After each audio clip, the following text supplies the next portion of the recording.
So, do I trust myself after this month-long contemplation? Yeah, a little more. But I see much more clearly why I don't.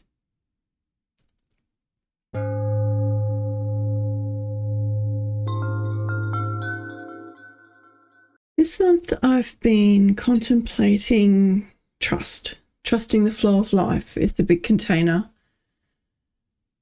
which took me to trusting myself, which threw up to me the sexual trauma that I've accumulated over this lifetime that I turned away from because it was a little too much. And then I opened a door to trusting myself as a mother, which I felt ready for. But let me explore the flow of how this month has gone. Right at the start, I had a surge of confidence about some old artwork that I'd created. She's gorgeous and she reminds me of my mum. The colours, the face, just the energy of the piece. And I really recognised that, and it made me feel really warm and loved. And I just thought it was one of the most gorgeous things that I had seen.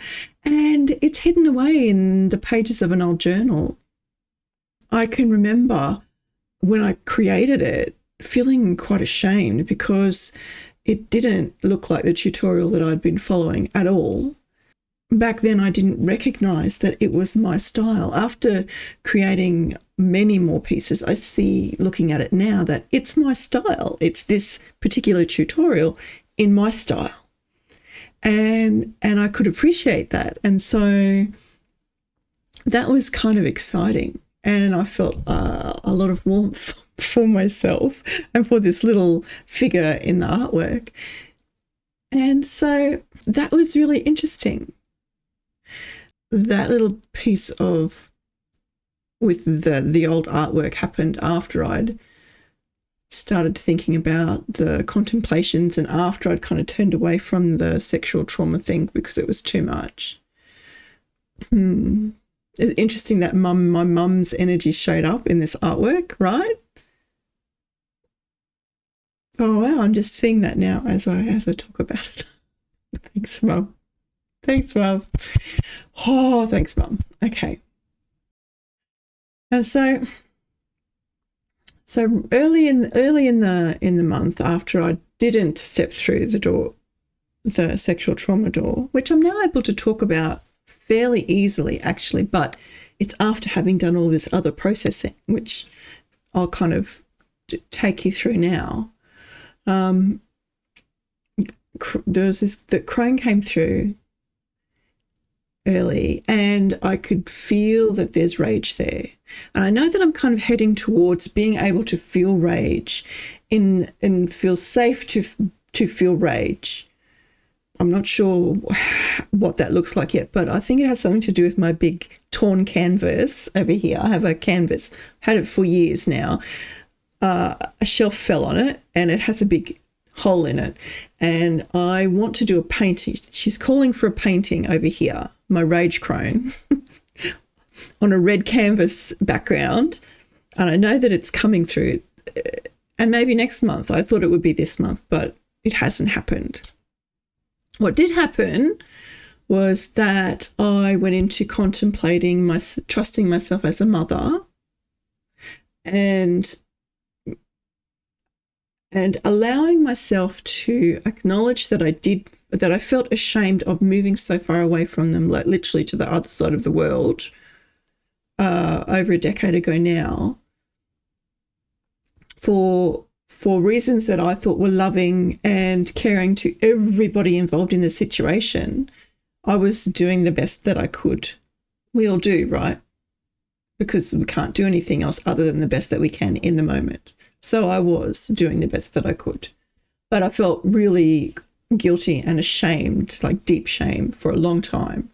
And I never allowed myself to miss them because I'd made the decision to move away, right? And so I was able to just really gently feel this reconnection to missing them. And it was kind of sweet and beautiful. And I didn't feel, there was no shame in it at all. It just felt really sad and deep and with a kind of joy there. Like I can ring them now and have conversations. And I didn't realize that all the time I was kind of holding part of myself back from those conversations over the years. But I think I was, and there's probably more there to get to. Like, this is really just dipping my toes into that situation. But I felt better. I missed them. I kind of went, it was like, I really, really, really missed them. And I let them know. And I think that was a big deal for me anyway. And I realized that it was okay to miss them. Yeah. Meet me on the lake. Meet me in dark places. So yeah. Meet me like because according to society's standards, right, I'd completely failed as a mother. So there's definitely more there. Living up to patriarchal society's expectations of what a mother looks like. There's a lot more there, but that'll be for another time, right? And it's taken me till now, and maybe it's the little bit of light view, or the way that shame was illuminated for me during the contemplation last month. And even my ability to say that is new. I haven't been able to say that I have been ashamed out loud, but now it's like I recognize it, but the feelings around it are different. I'm not ashamed of feeling ashamed for all of that time. And being able to sort of hold it in this gentle light, the mere existence of the shame, then allows me to go into what that all involves, like what is inside that. And the first thing is this mothering space. And it's interesting now that I'm talking about it, it's not a shame. There has been shame there, but the shame was felt because I was because of other people's judgments of how I was mothering. I was ashamed because I wasn't living up to the judgments and the way that other people thought I should be mothering. And so that sort of ties into trusting myself as a mother, I suppose, because if I truly trusted myself as a mother, that wouldn't bother me, right? But over the years, I've been taught that the decisions I make as a mother in that mothering space are wrong. They're just wrong. And it's not that they're wrong. They don't align with a lot of the mainstream thinking. I've always been an alternative thinker from early teenagehood. And so is it any surprise that that's come through with me, and it's very, very strong? And the problem is when you're the only one who has this way of thinking inside the family that you're bringing children into, it becomes negotiation. Really, how much are you willing to pay to stay in this environment? And I didn't want to leave that environment. And so I negotiated away the knowing that I had in myself as a mother to do the things that I felt strongly about. And so that kind of shook all of that trust in myself as a mother, because I was just ignoring the things that I felt so powerfully were the right ways to go. And so, it gets a little bit tangled then, right? Start tying knots in things to hold the construction together that I don't believe in, but has to hold together to keep me in the space that I had chosen to stay in. And so that's sort of the early days, and sort of even moving through, well, most of the time actually. But then when I moved away, I sort of collapsed into this space of shame because I had chosen to move, even though there's a lot in there that around and mental health and not realizing that I was in a complete breakdown, and just that's conversations for another day, I think, because there's so much in there, and we'll get there. I'll get there. Fire within is burning out of me, no living in this cold dull world of doubt, in this pale pagoda house I'm in.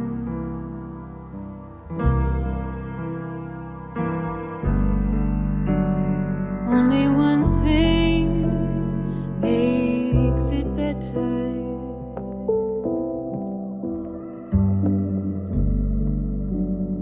and it's words I hear you say.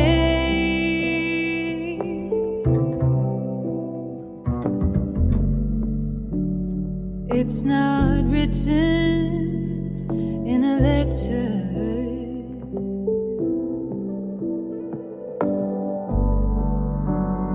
It is whispered carefully. What would you say if I asked you to be a lonely heart here waiting? But this trusting myself as a mother and being able to hold this shame and not run away from it, and just know that it's there and it's okay and it's safe to feel, allowed me to sort of realize that I don't feel ashamed. What I'm feeling is really, really sad, really missing my daughters. And so for so long, I haven't allowed myself to miss my daughters in any kind of sacred way, deep way, because I was the one who chose to take myself out of their immediate vicinity, and so I had no right to miss them, except it's excruciating. And so I've been suppressing this terrible absence of closeness with my daughters, like physical closeness. And I just started feeling all that, and it was pretty friggin' huge, and I kind of fell into this hole. And what I'm noticing making these vlog episodes, one a month, is the rhythm of the waves of emotion that flow through me.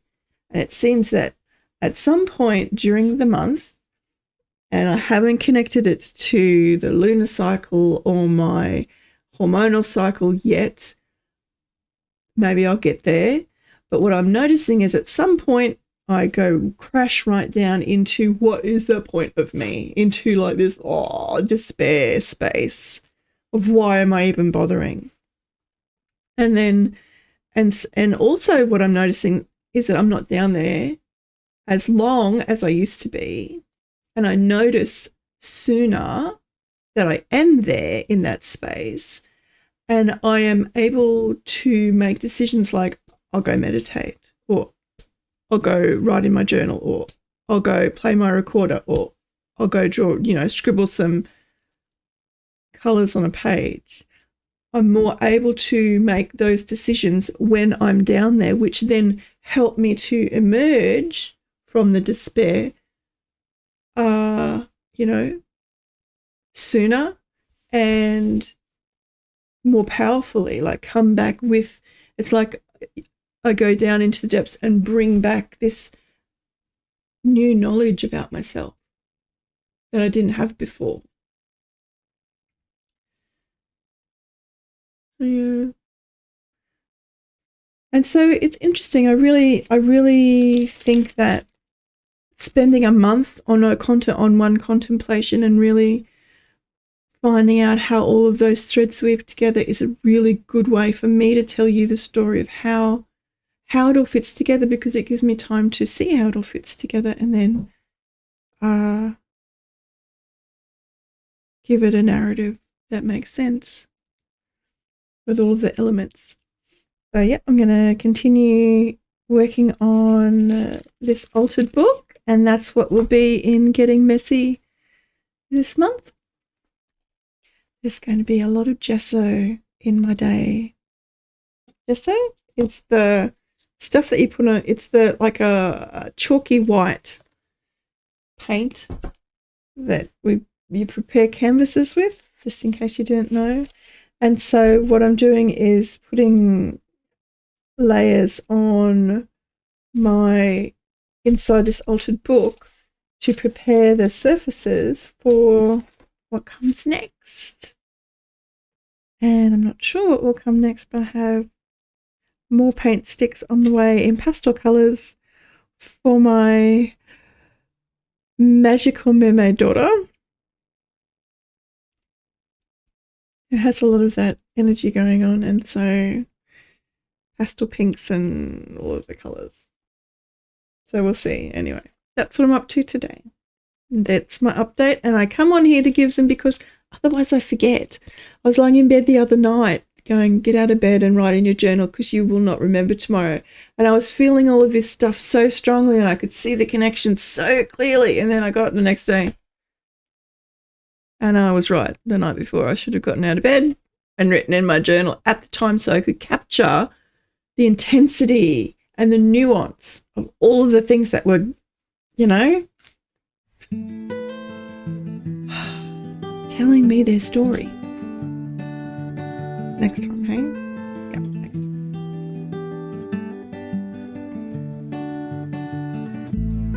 Watching it happen for everyone else, it ain't that easy.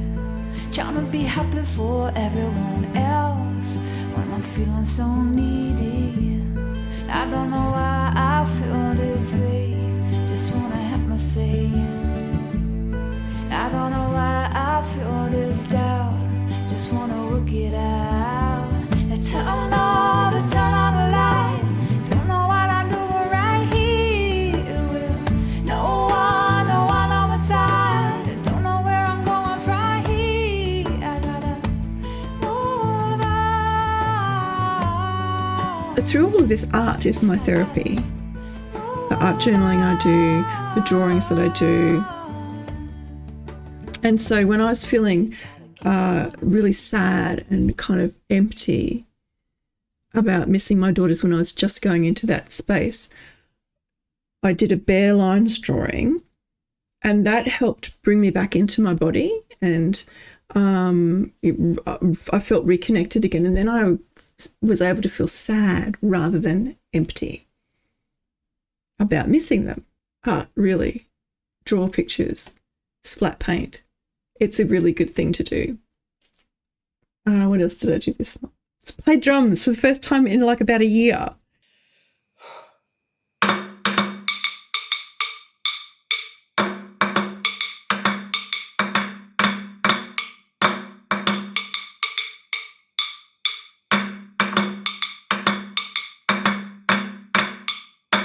It was so good to bang on them and get together with our friends and let the muscle memory of old rhythms kick in, and it was very cool.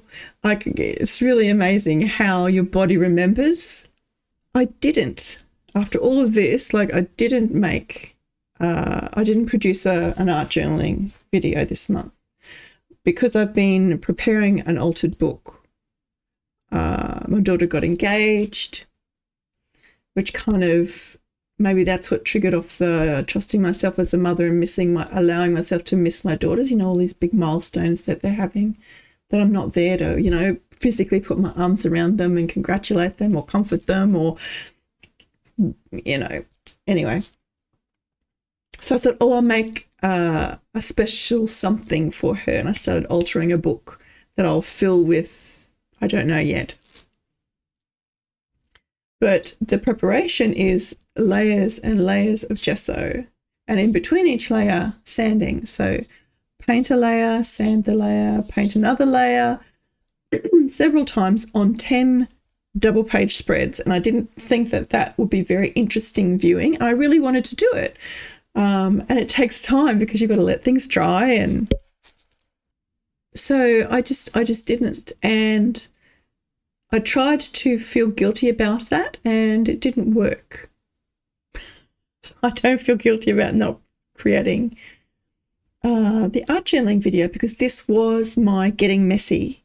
The preparing the book, this was my getting messy space, which is what I call the art journaling tier in Patreon, getting messy.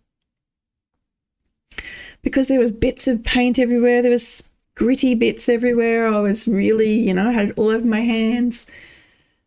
It really was getting messy, and it felt completely symbolic, layers and layers of white sanding in between, smoothing, gritty, smooth, gritty, smooth, gritty, smooth, page after page after page. And it felt so appropriate and right and healing, because I had to take my time. I couldn't rush it. It just was impossible to rush it. So it sort of went along with this smoothing the way.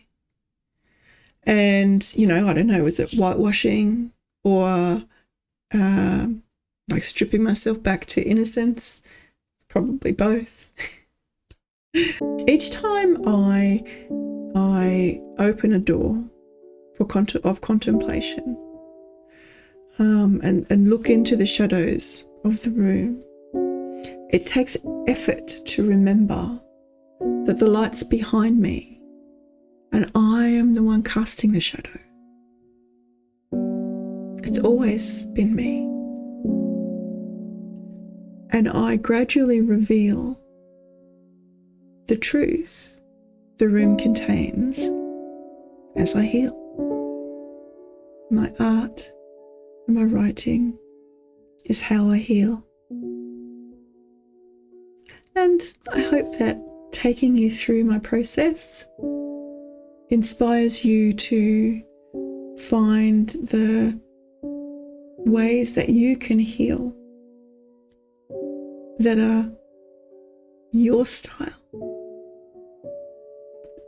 that you will find beautiful once you realize that your style is not wrong. It's just not someone else's.